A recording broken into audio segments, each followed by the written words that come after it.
1972 সাল Apollo 17 mission শেষ করে আসার পর চাঁদের মাটিতে আর কোনো মানুষের পা পড়েনি। দীর্ঘ একটা বিরতি, কিন্তু সবকিছু ঠিক থাকলে আর মাত্র কয়েক ঘন্টা পর 1 এপ্রিল বাংলাদেশ সময় 2 এপ্রিল 4 জন নভোচারী একটা বিশাল রকেটে চড়ে রওনা দেবেন চাঁদের দিকে। নাসার এই মিশনের নাম আর্টেমিস 2। এই অভিযানে নভোচারীরা চাঁদের মাটিতে নামবেন না ঠিকই, তবে চাঁদকে প্রদক্ষিণ করে তারা ফিরে আসবে। 1970 সালে সে বিখ্যাত অ্যাপোলো 13 মিশনের পর এবারই প্রথম মানুষ পৃথিবী থেকে 4 লাখ কিলোমিটারেরও বেশি দূরত্বে পৌঁছাতে যাচ্ছে।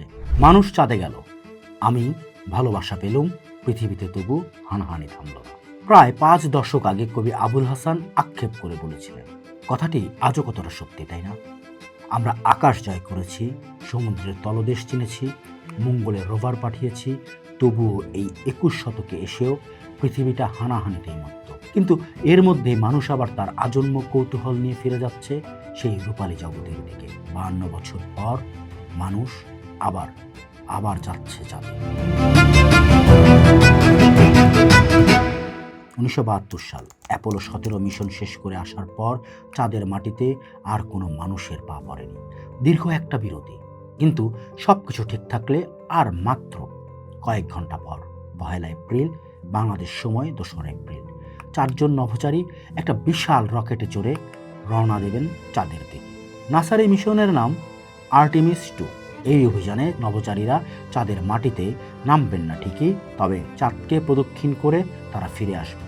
1970 সালে সে বিখ্যাত অ্যাপোলো 13 মিশনের পর এবারই প্রথম মানুষ পৃথিবী থেকে 4 লাখ কিলোমিটারেরও বেশি দূরত্বে পৌঁছাতে যাচ্ছে।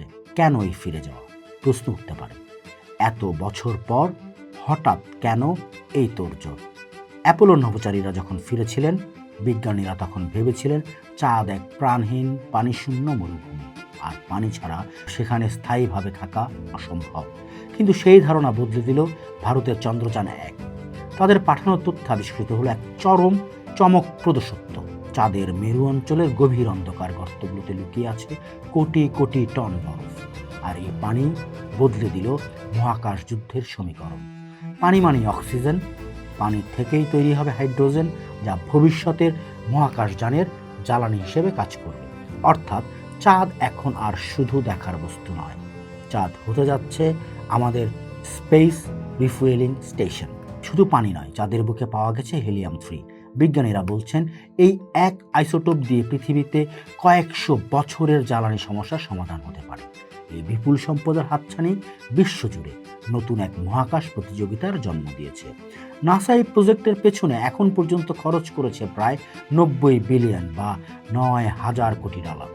এমনকি 2027 সালের মধ্যে চাঁদে অবতরণের জন্য তারা ইলন মাস্কের স্পেস এক্সের সাথে 290 কোটি ডলারের চুক্তিও করেছে।